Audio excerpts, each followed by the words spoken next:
ಕಾಮಧೇನುರ್ಯಥಾ ಪೂರ್ವಂ ಸರ್ವಾಭೀಷ್ಟಫಲಪ್ರದಾ ತಥಾ ಕಲೌ ವಾದಿರಾಜಶ್ರೀಪಾದೋಭೀಷ್ಟದಃ ಸತಾಂ. ವಾದಿರಾಜ ಗುರು ಸಾರ್ವಭೌಮರ ಚರಣಾರವಿಂದಗಳಲ್ಲಿ ಭಕ್ತಿಪೂರ್ವಕ ಸಾಷ್ಟಾಂಗ ನಮನಗಳನ್ನು ಸಲ್ಲಿಸ್ತಾ, ಜ್ಞಾನಗಮ್ಯದಿಂದ ನಡೀತಾ ಇರುವ ನಿರಂತರ ಜ್ಞಾನ ಕಾರ್ಯದಲ್ಲಿ ಪಾಲ್ಗೊಂಡಿರುವ ಎಲ್ಲ ಸಜ್ಜನರಿಗೂ ಅಭಿನಂದನೆಗಳನ್ನು ಸಲ್ಲಿಸ್ತಾ, ಇದರ ಹಿಂದಿನ ಸಂಚಿಕೆಯಲ್ಲಿ ವಿಜಯದಾಸರು ರಚಿಸಿರುವ ವಾದಿರಾಜ ಗುರುಸಾರ್ವಭೌಮರ ಕುರಿತಾದ ಕೃತಿಯ ಚಿಂತನೆ, ಸುಳಾದಿಯ ಚಿಂತನೆಯನ್ನು ಸ್ವಲ್ಪ ಮಟ್ಟಿಗೆ ಮಾಡಿದ್ದೇವೆ. ಅದರ ಮುಂದುವರೆದ ಭಾಗದ ಚಿಂತನೆಯನ್ನು ಈ ಸಂಚಿಕೆಯಲ್ಲಿ ಮಾಡೋಣ. ಹಯಗ್ರೀವನ ಆರಾಧನೆ, ಕೃಷ್ಣನ ಆರಾಧನೆ, ಈ ಎರಡು ಮಹಿಮೆಗಳ ನಿರೂಪಣೆಯನ್ನು ಒಂದೊಂದು ತಾಳಗಳಲ್ಲಿ ವಿಜಯದಾಸರು ತಿಳಿಸಿದ್ದಾರೆ. ನಿತ್ಯ ಹಯಗ್ರೀವ ದೇವರು ಬಂದು ಇವರ ಹೆಗಲಿನಲ್ಲಿ ಪಾದವನ್ನು ಇಟ್ಟು ಇವರು ಸಮರ್ಪಣೆ ಮಾಡಿದಂತಹ ಹಯಗ್ರೀವ ಭಕ್ಷ್ಯವನ್ನು ಪರಮಾತ್ಮನೇ ಕುದುರೆಯ ರೂಪದಲ್ಲಿ ಸ್ವೀಕರಿಸ್ತಾ ಇದ್ದ ಅನ್ನೋದು ಒಂದು ಮಹಿಮೆ. ಮತ್ತೊಂದು ಉಡುಪಿಯ ಕೃಷ್ಣನ ವೈಭವದ ಪೂಜೆ, ಪರ್ಯಾಯ ಮಹೋತ್ಸವ, ನೈವೇದ್ಯದ ವೈಭವ, ಇದನ್ನೆಲ್ಲವನ್ನೂ ಕೂಡ ಕಲ್ಪಿಸಿದಂಥವರು ವಾದಿರಾಜ ಗುರುಸಾರ್ವಭೌಮರು. ಅವರ ಚಮತ್ಕಾರಕಾರಿಯಾದಂತಹ ಈ ಕಾರ್ಯಗಳು, ಆಶ್ಚರ್ಯಜನಕವಾದಂತಹ, ಶತಮಾನಗಳಿಂದಲೂ ಕೂಡ ಅವಿಚ್ಛಿನ್ನವಾಗಿ ನಡೆದು ಬರ್ತಾ ಇರುವಂತಹ ಅವರ ಈ ಮಹಿಮೆ, ಅದನ್ನು ಇನ್ನೊಂದು ತಾಳದಲ್ಲಿ ನಿರೂಪಿಸಿದ್ದಾರೆ. ಮೂರನೇ ತಾಳಕ್ಕೆ ನಾವು ಬರೋಣ. ತಾಮಸ ಗುಣವುಳ್ಳ ಪಾಮರ ಜನರಿಗೆ ಈ ಮಹಿಮೆ ದೊರಕುವುದೇ ಸ್ವಾಮಿ ಸುಲುಕುವನೇ ಅಂತನ್ನುವ ಈ ಮೂರನೇ ತಾಳದಲ್ಲಿ ವಿಜಯದಾಸರಂತಾರೆ, ವಾದಿರಾಜರ ಮಹಿಮೆ, ಅವರ ಜೀವನ ಚರಿತ್ರೆಯನ್ನು ನೋಡಿದಾಗ ಒಂದೊಂದೂ ಕೂಡ ಅತ್ಯಂತ ಅದ್ಭುತವಾದಂಥದ್ದು. ಕಷ್ಟದಲ್ಲಿರುವಂತಹ ಅನೇಕ ಜನರಿಗೆ ಅವರು ಬೀಜವನ್ನು ನೀಡಿ, ಕೃಷಿಯನ್ನು ಮಾಡಿ ನೀವು ಜೀವನವನ್ನು ಸೊಗಸು ಮಾಡಿಕೊಳ್ಳಿ ಅಂತ ಅಪರೂಪದ ವಾದಿರಾಜ ಗುಳ್ಳ ಅದರ ಪರಿಚಯವನ್ನು ಮಾಡಿಸಿಕೊಟ್ಟದ್ದು, ಅದನ್ನು ನೀಡಿದ್ದು. ಆಮೇಲೆ ಅವರು ಅನೇಕ ಕೋಟೇಶ್ವರ ಪ್ರಾಂತದ ಅನೇಕ ಭಕ್ತರಿಗೆ ಅವರಿಗೆ ದೀಕ್ಷೆಯನ್ನು ನೀಡಿ, ವಿಷ್ಣು ಭಕ್ತಿಯ ದೀಕ್ಷೆಯನ್ನು ನೀಡಿ ಅವರನ್ನು ಉದ್ಧರಿಸಿದ್ದು. ಹಾಗೆ ಹಯಗ್ರೀವನನ್ನು ಪಡೆದು ಆ ದೈವಜ್ಞ ಸಮಾಜಕ್ಕೆ ಒಂದು ಪರಮಾನುಗ್ರಹವನ್ನು ಮಾಡಿದ್ದು. ಹಾಗೆ ಗುಜರಾತ್ ಪ್ರಾಂತದಲ್ಲಿ ಅಲ್ಲಿ ಅನೇಕರಿಗೆ ಅನುಗ್ರಹವನ್ನು ಮಾಡಿದ್ದು. ಸಂಚಾರ ಮಾಡಿದ ಸ್ಥಳಗಳಲ್ಲೆಲ್ಲ ಅನೇಕ ರೀತಿಯ ಭಕ್ತರಿಗೆ ಅನೇಕ ರೀತಿಯ ಅನುಗ್ರಹಗಳು, ಒಂದೊಂದೂ ಕೂಡ ಅಸಾಧಾರಣ. ಸರಸ್ವತಿ ನದಿಯ ಭಾಗದಿಂದ, ಸರಸ್ವತಿ ಕುಂಡದಿಂದ ಅಲ್ಲಿದ ಭೀಮಸೇನ ಕರಾರ್ಚಿತ ನರಸಿಂಹನನ್ನು ತಂದದ್ದು. ಹಾಗೆ ಜೈನ ಮಂದಿರದಿಂದ ವಿಠ್ಠಲನನ್ನಾಗಿ ಪಚ್ಚೆಯ ವಿಗ್ರಹವನ್ನು ಪಡೆದದ್ದು. ಎಲ್ಲವೂ ಕೂಡ ಅತ್ಯಂತ ಅದ್ಭುತ. ಇನ್ನು ರಾಮ ಮತ್ತು ವಿಠ್ಠಲ ಪ್ರತಿಮೆಗಳು, ಸುಗ್ರೀವ ವಾಲಿ ಕರಾರ್ಚಿತವಾದಂತಹ ಪ್ರತಿಮೆಗಳನ್ನು ಪಡೆದದ್ದು. ಇದು ಎಲ್ಲವೂ ಒಂದೊಂದು ಕಾರ್ಯವೂ ಕೂಡ ಇದು ಇನ್ನೊಬ್ಬರಿಗೆ ಸಾಧ್ಯ ಅಲ್ಲ. ಇಂಥದ್ದನ್ನು ನಾನು ಸಾಧಿಸ್ತೇನೆ. ವಿಜಯನಗರ ಸಾಮ್ರಾಜ್ಯದ ಅರಸರಿಗೆ ಬೊಕ್ಕಸ ಬರಿದಾದಾಗ ಏನು ಮಾಡಬೇಕು ಅಂತ ವಾದಿರಾಜರ ಹತ್ರ ಕೇಳಿದಾಗ 1000 ಕಂಠಗಳಿಂದ 1000 ಬ್ರಾಹ್ಮಣರಿಂದ ಶ್ರೀ ಶ್ರೀ ಸುಗುಣದರ್ಪಣದ ಪಾರಾಯಣವನ್ನು ಮಾಡಿಸು, ನಿನಗೆ ಸಂಪತ್ತಿನ ಪ್ರಾಪ್ತಿಯಾಗ್ತದೆ ಅಂತ ವಾದಿರಾಜರು ಕೃಷ್ಣದೇವರಾಯನಿಗೆ ಸೂಚಿಸ್ತಾರೆ. ಅದರಂತೆ 1000 ಬ್ರಾಹ್ಮಣರನ್ನು ಸೇರಿಸಿ ಅವನು ಶ್ರೀ ಶ್ರೀ ಸುಗುಣದರ್ಪಣದ ಪಾರಾಯಣವನ್ನು ಮಾಡಿಸ್ತಾನೆ. ಮಾಡಿಸಿದರೆ ಅಲ್ಲಿಯೇ ಸುವರ್ಣ ವೃಷ್ಟಿಯಾಗಿದೆ ಅಂತ. ಯಾರಿಗೆ ಸಾಧ್ಯ ಇದು? ಇಂತಹ ಒಂದೊಂದು ಕಾರ್ಯವೂ ಕೂಡ ರಾಜರಿಂದ ಇವರು ಸಂಪತ್ತನ್ನು ಪಡೆಯೋದಲ್ಲ, ರಾಜನಿಗೇ ಸಂಪತ್ತನ್ನು ಕೊಟ್ಟ ರಾಜಾಧಿರಾಜರು ವಾದಿರಾಜ ಗುರು ಸಾರ್ವಭೌಮರು. ಅಂತಹ ವಾದಿರಾಜರ ಮಹಿಮೆ ಇದು ಸಾಮಾನ್ಯರಾದವರಿಗೆ ಮನಸ್ಸಿನಲ್ಲಿ ದೋಷಗಳಿವೆ, ರಜೋಗುಣ ತಮೋಗುಣದ ಮಿಶ್ರಣ ಇದೆ, ಅಂಥವರಿಗೆ ಸಾಧ್ಯ ಆಗ್ತದ ಅಂತಾರೆ ವಿಜಯದಾಸರು. ತಾಮಸ ಗುಣವುಳ್ಳ ಪಾಮರ ಜನರಿಗೆ ಮನಸ್ಸಿನಲ್ಲಿ ಎಲ್ಲ ಕಲ್ಮಶಗಳು ಸೇರಿಕೊಂಡಿವೆ, ತಮೋಗುಣ ವ್ಯಾಪಾರ ನಡೀತಾ ಇದೆ, ಅಂಥವರಿಗೆ ಈ ಮಹಿಮೆ ದೊರಕುವುದೇ, ಇಂತಹ ಮಹಿಮೆಗಳು ಬರುತ್ತವ ಅಂತ ಇದನ್ನು ಹೇಳ್ತಾನೆ. ತಾಮಸ ಗುಣದ ಸ್ಪರ್ಶವೇ ಇಲ್ಲ, ತಮೋಗುಣದ ವ್ಯಾಪಾರವೇ ಇಲ್ಲ, ಶುದ್ಧ ಸತ್ವ ಪರಮಸತ್ವ ಇವರಲ್ಲಿ ಇದೆ ಅನ್ನುವ ಮುಖಾಂತರ ಅವರ ಮಹಿಮೆಯನ್ನು, ಇವರು ಸಾಮಾನ್ಯರಾದವರಲ್ಲ, ಇವರು ರುಜು ಪದವಿಯಲ್ಲಿ ಇರುವಂಥವರು ಅನ್ನೋದನ್ನು ತೋರಿಸ್ತಾ ಇದ್ದಾರೆ. ಸ್ವಾಮಿ ಸುಲುಕುವನೇ, ದೇವರು ಸಿಗ್ತಾನ? ಏನೋ ಚಮತ್ಕಾರಗಳನ್ನು ಪವಾಡಗಳನ್ನು ಮಾಡ್ತೇವೆ ಅಂತ ಯಾರೋ ಹೋಗಬಹುದು, ಆದರೆ ಆ ಪವಾಡ ಮಾಡುವಂಥವ್ರಿಗೆ ದೇವರು ಸಿಗೋದಿಲ್ಲ. ದೇವರು ಸಿಗ್ತಾನೆ, ದೇವರು ಇವರ ಹೆಗಲ ಮೇಲೆ ಕುಣಿತಾನೆ ಅಂತಂದರೆ ಅದು ಸಾಮಾನ್ಯ ವ್ಯಕ್ತಿತ್ವ ಅಲ್ಲ. ಇವರು ಹೇಳಿದಂತೆ ಪರಮಾತ್ಮ ಅಲ್ಲಿ ಯಾವುದೋ ಒಂದು ಪ್ರತಿಮೆ ಅದು ವಿಠ್ಠಲನಾಗಿ ಕಾಣಿಸ್ತಾ ಇದ್ದಾನೆ, ಸಿಗುತ್ತಾ ಇದ್ದಾನೆ ಅಂತಂದರೆ ಇದು ಪರಮಾತ್ಮನಿಗೆ ಇವರ ಬಗ್ಗೆ ಇರುವಂತಹ ಕಾಳಜಿ, ಅನುಗ್ರಹ ಅಂಥದ್ದು. ಆದ್ದರಿಂದ ಸಾಮಾನ್ಯರಾದವರಿಗೆ ಇವರ ಮಹಿಮೆ ಅರ್ಥವೂ ಆಗೋದಿಲ್ಲ. ಈ ಸಾಲಿಗೆ ಎರಡು ರೀತಿಯ ಅಭಿಪ್ರಾಯ ಇದೆ. ಇವರ ಕಾರ್ಯವನ್ನು ಈ ಮಹಿಮೆ ಸಿಲುಕುವುದೇ, ದೊರಕುವುದೇ ಅಂತಂದರೆ ಈ ಮಹಿಮೆಯನ್ನು ಇನ್ನೊಬ್ಬರು ಯಾರಾದರೂ ಮಾಡಿ ತೋರಿಸ್ಲಿಕ್ಕೆ ಸಾಧ್ಯ ಇದೆಯಾ? ಅದು ಸಾಧ್ಯ ಇಲ್ಲ. ಇನ್ನೊಂದು, ಈ ಮಹಿಮೆ ದೊರಕುವುದೇ ಅಂದರೆ ಈ ಮಹಿಮೆ ಕೇಳಲಿಕ್ಕೆ ಸಿಗ್ತದ ಅಂತ, ಕೇಳಿ ಅರ್ಥ ಮಾಡ್ಕೊಳ್ಳಿಕ್ಕೆ ಸಿಗ್ತದ, ಕೇಳಬಹುದು, ಕೇಳಿದರೂ ಕೂಡ ಮನದಟ್ಟಾಗ್ತದ? ಆಗೋದಿಲ್ಲ. ಮನಸ್ಸಿನಲ್ಲಿ ಕಲ್ಮಶಗಳಿದ್ದಾಗ ವಾದಿರಾಜರ ಮಹಿಮೆ ಅರ್ಥ ಆಗೋದಿಲ್ಲ. ಈ ಮಹಿಮೆ ದೊರಕುವುದೇ ಅಂತಾರೆ ಆ ವಿಜಯದಾಸರು. ಸ್ವಾಮಿ ಸಿಲುಕುವನೇ, ಕಾಮಿಸಿ ಕೋಟಿ ವರುಷ ನಾಮ ನುಡಿಯೇ ಪರಂಧಾಮ ದೊರೆಯದು ಭೂಮಿಯೊಳಗಿದ್ದ ಭ್ರಾಮಕ ಜನರಿಗೆ. ಭೂಮಿಯಲ್ಲಿ ಒಂದು ಉದಾಹರಣೆಯನ್ನು ಕೊಟ್ಟು ಇದನ್ನು ಹೇಳ್ತಾರೆ. ಕೋಟಿ ವರ್ಷದ ತನಕ ನಾನು ಜಪ ಮಾಡ್ತೇನೆ, ರಾಮನಾಮದ ಜಪವನ್ನು ಮಾಡ್ತೇನೆ, ನನಗೆ ದೇವರು ಸಿಗಲಿ, ನನಗೆ ಮೋಕ್ಷ ಸಿಗಲಿ. ಮನಸ್ಸಿನಲ್ಲಿ ಕಲ್ಮಶ ಇದೆ, ಕಾಮಾದಿ ಬಾಧೆ ಇದೆ. ಅಂತಹ ಎಲ್ಲ ಕೊಳೆಗಳನ್ನು ಮನಸ್ಸಿನಲ್ಲಿ ಇಟ್ಕೊಂಡು ನೀನು ಕೋಟಿ ಜಪ ಮಾಡು, ನಿನಗೆ ಮೋಕ್ಷವೂ ಸಿಗೋದಿಲ್ಲ, ದೇವರು ಸಿಗೋದಿಲ್ಲ ಅಂತ ಹೇಳ್ತೇವೋ ಇಲ್ಲೋ?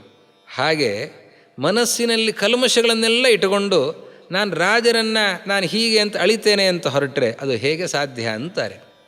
ಕಾಮಿಸಿ ಕೋಟಿ ವರುಷ ನಾಮ ನುಡಿಯೇ, ಮನಸ್ಸಿನಲ್ಲಿ ಕಾಮಗಳನ್ನೆಲ್ಲ ಇಟ್ಟುಕೊಂಡು, ದೋಷಗಳನ್ನೆಲ್ಲ ಇಟ್ಟುಕೊಂಡು, ರಾಗ ಇದೆ, ದ್ವೇಷ ಇದೆ, ಅಂತಹ ಎಲ್ಲ ದೋಷಗಳನ್ನು ಇಟ್ಟುಕೊಂಡು ಜಪ ಮಾಡಿದರೆ ಹೇಗೆ ಸಾಧ್ಯ ಆಗುತ್ತೆ? ಪರಂಧಾಮ ದೊರೆಯದು, ಪರಂಧಾಮ ಮೋಕ್ಷ ಸಿಗಲಿಕ್ಕೆ ಸಾಧ್ಯ ಇಲ್ಲ.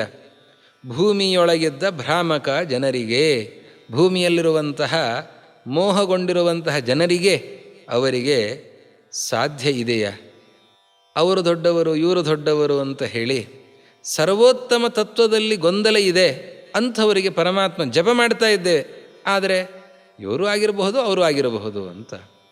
ವಾಮದೇವನೇ ಹಿರಿಯನೆಂದು ಬುದ್ಧಿಯ ಕೊಡುವ ಕಾಮಾರಿ ವಂದ್ಯ ನಮ್ಮ ವಿಜಯ ವಿಠ್ಠಲನು ಸಾಮಾನ್ಯ ಜನರಿಗೆ ದೊರಕುವನೇ ಕೇಳಿ.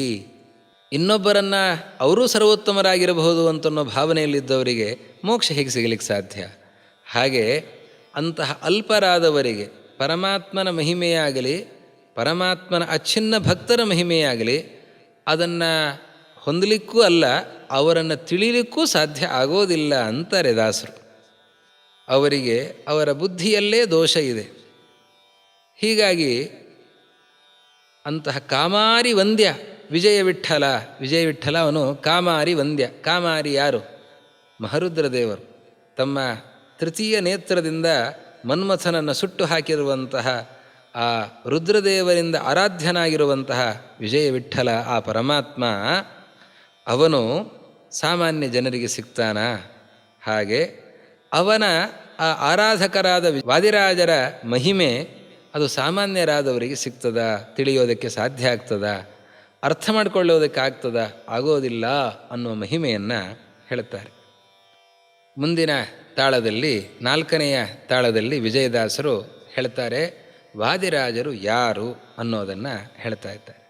ಮೊದಲನೇ ತಾಳದಲ್ಲಿ ಹಯಗ್ರೀವಾರಾಧನೆಯ ಮಹಿಮೆಯನ್ನು ಹೇಳಿ, ಕೃಷ್ಣಾರಾಧನೆ, ಉಡುಪಿಯ ವೈಭವದ ನಿರ್ಮಾಣ ಅದನ್ನೆಲ್ಲವನ್ನೂ ಕೂಡ ನಿರೂಪಿಸಿ, ಮೂರನೇ ತಾಳದಲ್ಲಿ ವಾದಿರಾಜರ ಅನೇಕ ವೈಭವ, ಅದು ಸಾಮಾನ್ಯರಾದವರಿಗೆ ಸಿಗುವಂಥದ್ದಲ್ಲ, ಅತ್ಯಂತ ಪರಿಶುದ್ಧರಾದವರು, ಕಾಮಕ್ರೋಧಾದಿಗಳಿಂದ ದೂರರಾದವರು ಅನ್ನೋದನ್ನು ಹೇಳಿ, ನಾಲ್ಕನೇ ತಾಳದಲ್ಲಿ ಸ್ಪಷ್ಟವಾಗಿ ಇವರು ಯಾರು ಅನ್ನೋದನ್ನು ವಿಜಯದಾಸರು ತಿಳಿಸ್ತಾ ಇದ್ದಾರೆ.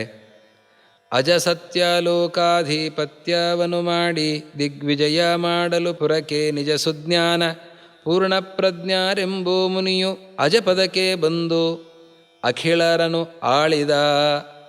ನಿಜವಾಯು ಹನುಮ ಭೀಮ ಮಧ್ವನೆನಿಸಿದ. ಈ ಬ್ರಹ್ಮದೇವರು ಅವರು ಮೋಕ್ಷಕ್ಕೆ ಹೋಗ್ತಾರೆ. ಬ್ರಹ್ಮದೇವರು ಮೋಕ್ಷಕ್ಕೆ ಹೋದಾಗ ಅವರ ಸ್ಥಾನಕ್ಕೆ ಯಾರು ಬರ್ತಾರೆ ಅಂತಂದರೆ ಮುಖ್ಯ ಪ್ರಾಣದೇವರು ಬರ್ತಾರೆ. ಎಂತಹ ಮುಖ್ಯ ಪ್ರಾಣದೇವರು? ಲೋಕಕ್ಕೆಲ್ಲ ಉತ್ತಮವಾದ ಜ್ಞಾನವನ್ನು ಕೊಟ್ಟಿರುವಂತಹ ಪೂರ್ಣಪ್ರಜ್ಞರು ಅವರು ಹನುಮ ಭೀಮ ಮಧ್ವ ಅನ್ನುವ ರೂಪಗಳನ್ನು ತಾಳಿದಂತಹ ಮುಖ್ಯ ಪ್ರಾಣದೇವರು. ಅವರು ಆ ಸ್ಥಾನವನ್ನು ಅಲಂಕರಿಸ್ತಾರೆ. ಬ್ರಹ್ಮ ಪದವಿಯನ್ನು ಅವರು ಅಲಂಕರಿಸ್ತಾ ಇದ್ದಾರೆ.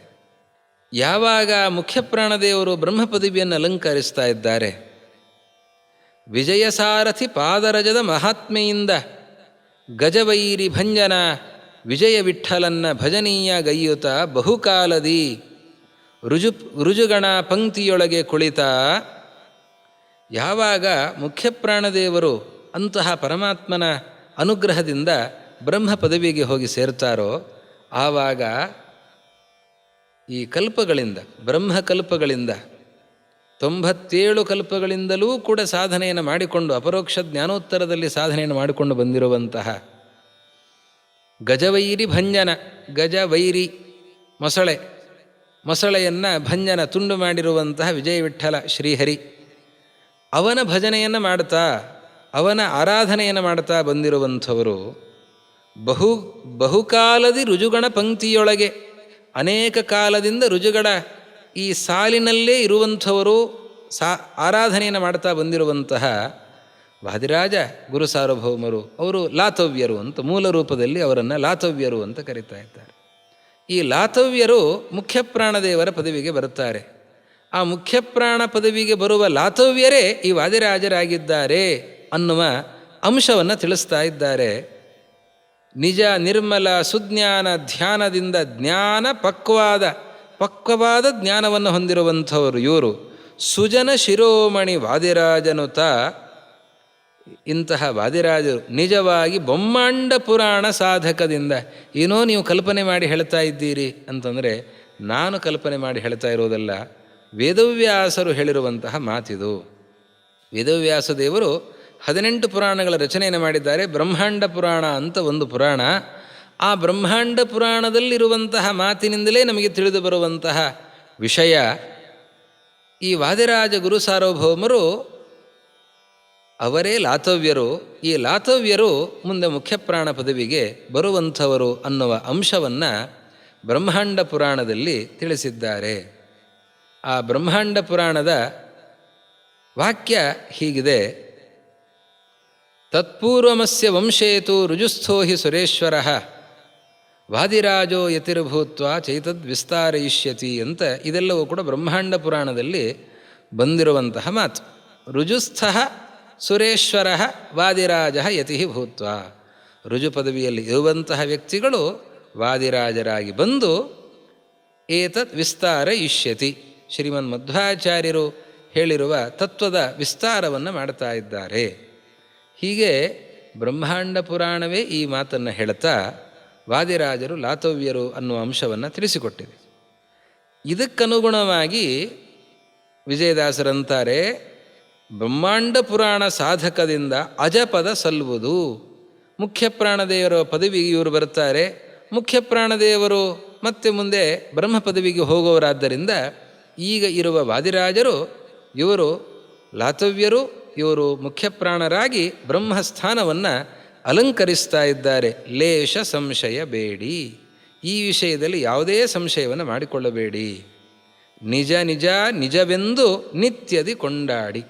ಹೇಗೆ ಹರಿಯ ಪಾರಮ್ಯವನ್ನು ವೇದವ್ಯಾಸದೇವರು 2 ಕೈಗಳನ್ನು ಎತ್ತಿ ಹೇಳ್ತಾ ಇದ್ದೇನೆ, ಇದು ಸತ್ಯ ಸತ್ಯ ಸತ್ಯ ಅಂತ ಶಪಥ ಮಾಡಿ ಹೇಳ್ತಾರೋ ಹಾಗೆ ವಿಜಯದಾಸರು ಶಪಥ ಮಾಡಿ ಹೇಳ್ತಾ ಇದ್ದಾರೆ.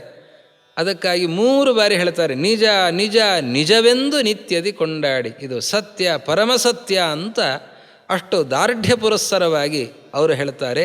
ಇದನ್ನು ದೃಢ ಅಂತನ್ನೋದನ್ನು ನೀವು ನಂಬಿಕೊಳ್ಳಿ, ನಿತ್ಯದಿ ಕೊಂಡಾಡಿ. ಆ ರೀತಿಯಲ್ಲಿ ಚಿಂತನೆ ಮಾಡಿ ನೀವು ನಿತ್ಯವೂ ಕೂಡ ವಾದಿರಾಜರ ಸ್ತೋತ್ರವನ್ನು ಮಾಡಿ ಅಂತ ವಿಜಯದಾಸರು ತಿಳಿಸ್ತಾ ಕೊನೆಯ 5ನೆಯ ತಾಳದಲ್ಲಿ, ಮನಶುದ್ಧರಾಗಿ ಮಾಧವನಂಘ್ರಿಯನು ದಿನದಿನದಲ್ಲಿ ನಂಬಿಕೊಂಡಿಪ್ಪರಿಗೆ ಅನವರತಾನಂದ ಗುರುಮಧ್ವರಾಯರ ದಿವ್ಯ ವನಜ ಪಾದಂಗಳ ಸ್ಮರಿಸಲು ಹನುಮೇಶ ನಮ್ಮ ಸಿರಿ ವಿಜಯ ವಿಠ್ಠಲ ತಾನು ಮುನಿ ವಾದಿರಾಜರು ಸಾಮಾನ್ಯರೆಂತೆಂದು ಎಣಿಸಿದವರನ್ನು ಘನವಾಗಿ ಶಿಕ್ಷಿಪ ಅಂತಾರೆ. ಇವರು ಎಂಥವರು? ಅತ್ಯಂತ ಪರಿಶುದ್ಧವಾದ ಮನಸ್ಸುಳ್ಳಂಥವ್ರು. ಅವರಿಗೆ ದೋಷ ಇದೆ ಅಂತ ಚಿಂತನೆ ಮಾಡೋದು, ನಿತ್ಯವೂ ಕೂಡ ಪರಮಾತ್ಮನ ಪಾದ ಆರಾಧನೆಯನ್ನು ಮಾಡುವಂಥವರು ಅವರಿಗೆ ಅಜ್ಞಾನ ಇದೆ, ದೇವರನ್ನು ಮರೆತಿದ್ದಾರೆ ಅಂತ ಹೇಳೋದು. ಈ ರೀತಿಯಲ್ಲಿ ಇರುವಂತಹ ಈ ಮಹನೀಯರನ್ನು ತಪ್ಪಾಗಿ ಯಾರು ತಿಳಿತಾ ಇದ್ದಾರೆ ಅಂಥವರನ್ನು ಪರಮಾತ್ಮ ಯೋಗ್ಯವಾದ ಶಿಕ್ಷೆಯನ್ನು ಕೊಡುತ್ತಾನೆ. ವಿಜಯ ವಿಠ್ಠಲ ಅಂಥವರಿಗೆ ತತ್ವಜ್ಞಾನ ಇದು ಮೋಕ್ಷಕ್ಕೆ ಸಾಧನ. ಅನ್ಯಥಾ ಜ್ಞಾನ ತಪ್ಪಾಗಿ ತಿಳಿದಲ್ಲಿ, ತಪ್ಪಾಗಿ ಆಲೋಚನೆ ಮಾಡಿದರಲ್ಲಿ ಮಹನೀಯರು ಅವರಲ್ಲಿ ದೋಷ ಚಿಂತನೆ ಮಾಡ್ತಾ ಹೋದರೆ ಅಂತಹ ದೋಷ ಚಿಂತನೆ ಮಾಡೋದಕ್ಕೆ ಯೋಗ್ಯವಾದ ಫಲವನ್ನು ಅವರು ಅನುಭವಿಸ್ತಾ ಇದ್ದಾರೆ. ಘನವಾಗಿ ಶಿಕ್ಷಿಪ ಅಂತಾರೆ. ಅವರಿಗೆ ಘನವಾಗಿ ಭಯಂಕರವಾದ ಶಿಕ್ಷೆ ಅವರಿಗೆ ಆಗ್ತಾ ಇದೆ. ಯಾರು? ಇನತನೂದ್ಭವ ಶಿಕ್ಷಿಪ. ಇನತನೂದ್ಭವ ಅಂತಂದರೆ ಸೂರ್ಯಪುತ್ರನಾದ ಯಮ.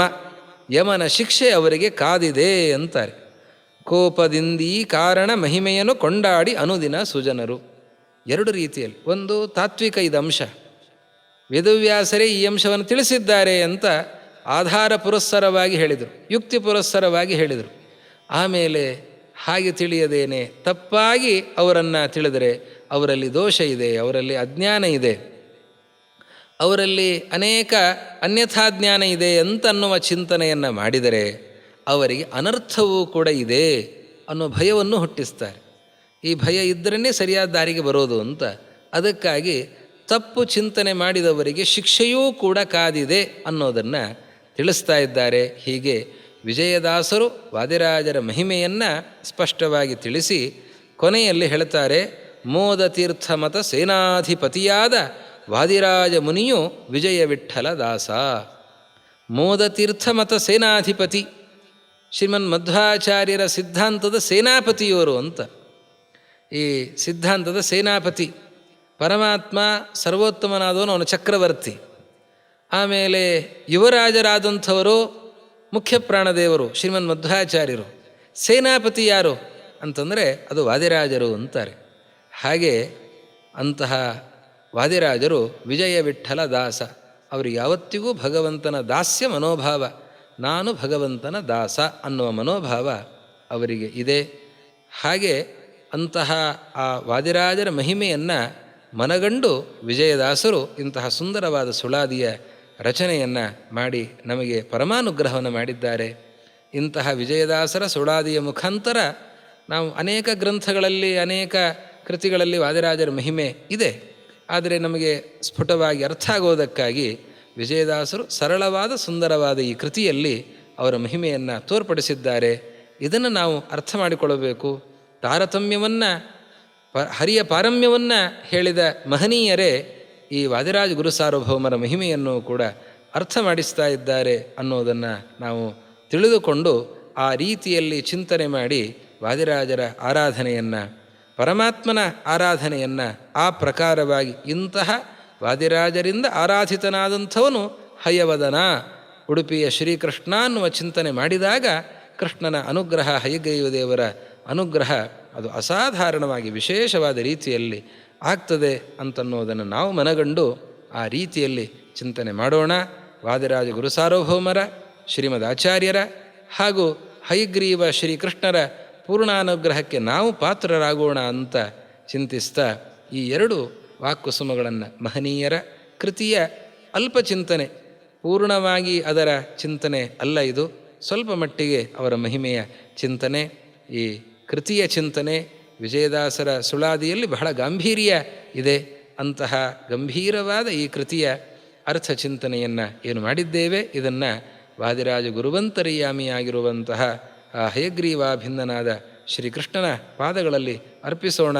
ಆ ಶ್ರೀಕೃಷ್ಣ ನಮಗೆ ನಿಮಗೆಲ್ಲರಿಗೂ ಕೂಡ ಪೂರ್ಣಾನುಗ್ರಹವನ್ನು ಮಾಡಲಿ, ಉತ್ತಮವಾದ ಜ್ಞಾನವನ್ನು, ಸಾಧನ ಸಂಪತ್ತಿಯನ್ನು ಕರುಣಿಸಲಿ ಅಂತ ಪ್ರಾರ್ಥಿಸ್ತಾ ಈ ವಾದಿರಾಜ ಗುರುಸಾರ್ವಭೌಮರ ಈ ಕೃತಿಯ, ಅವರ ಮಹಿಮೆಯ ಕುರಿತಾದ ಈ ಕೃತಿಯ ವಿಜಯದಾಸರ ಸುಳಾದಿಯ ಚಿಂತನೆಗಾಗಿ ಸೇವೆಯನ್ನು ಶ್ರೀಯುತರಾದ ಸುಬ್ಬರಾಯರು ಹಾಗೂ ಶ್ರೀಮತಿ ಭಾಗ್ಯಲಕ್ಷ್ಮಿ ಅವರ ಸ್ಮರಣಾರ್ಥವಾಗಿ ಅವರ ಪರಿವಾರದವರು ಸಲ್ಲಿಸಿದ್ದಾರೆ, ಸೇವೆಯನ್ನು ಸಲ್ಲಿಸಿದ್ದಾರೆ. ಅಂತಹ ಸೇವೆಯನ್ನು ಸಲ್ಲಿಸಿದ ಅವರೆಲ್ಲರಿಗೂ ವಿಶೇಷವಾಗಿ ವಾದಿರಾಜ ಗುರು ಸಾರ್ವಭೌಮರ, ಹಯಗ್ರೀವ ದೇವರ, ಉಡುಪಿಯ ಶ್ರೀಕೃಷ್ಣನ ಪೂರ್ಣಾನುಗ್ರಹ ಆಗಲಿ.